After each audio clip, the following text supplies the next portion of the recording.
Welcome to this tutorial. Let's start off by creating a 2D animation project. First, let's set the world color to something a bit darker, just because I don't like it if it's too bright.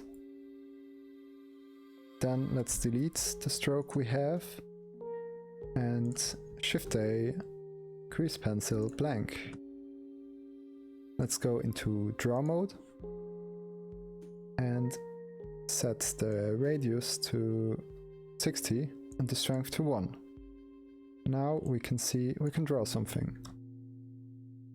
Let's add a material to it, and if I now draw something, you can see it appears black. I can change this material color, of course. So let's create a second material.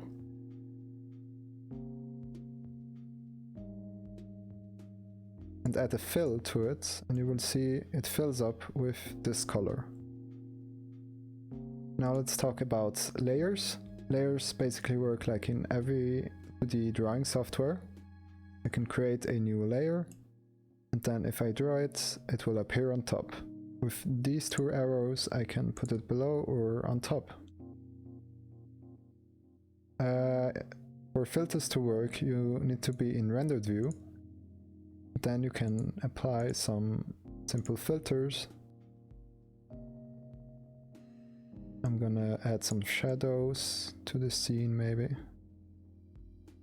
In the properties tab you can select a custom brush. Let's go to our material which just has a line, and you can draw with this brush, for example here an ink pen.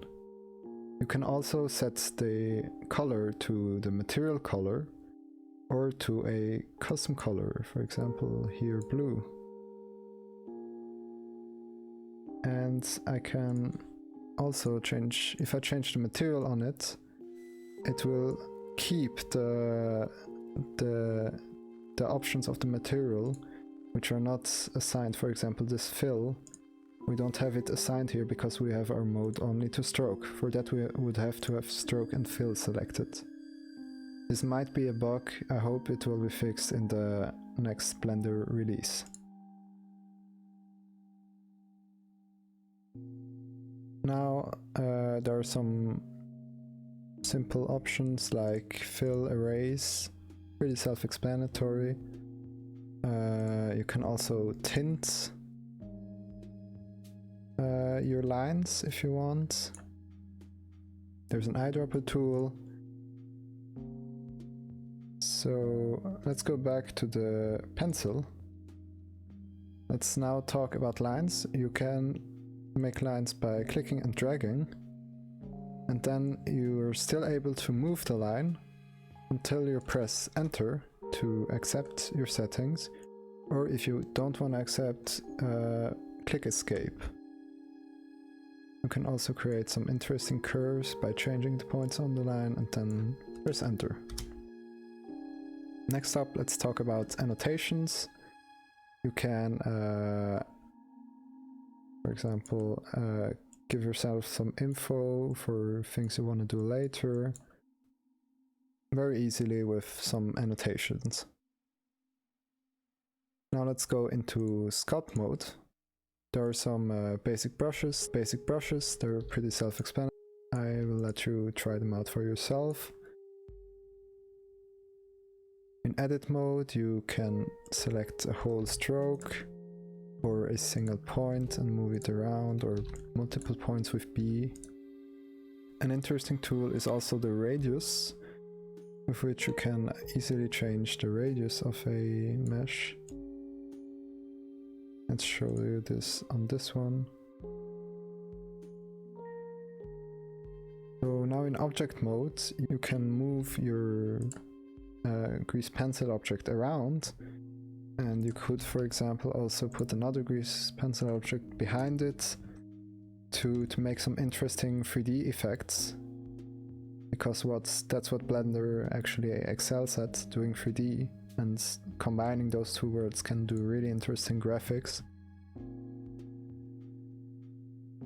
Let's quickly talk about animation. In draw mode you can select a layer. For example, I'm gonna take this layer, and if you draw something on the second frame, then everything disappears on the layer except what you drew as new.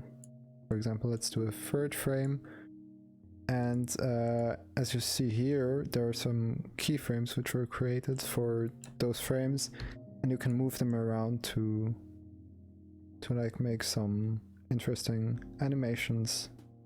That's the basics of the animation tool. Also, an interesting tool is if I create a UV sphere. Let's add a light so I can see it.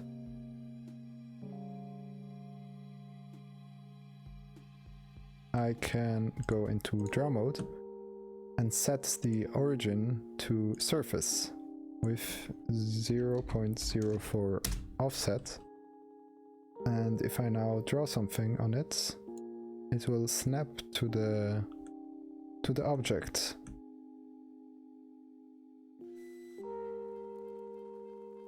So this was my basic explanation of the grease pencil tool.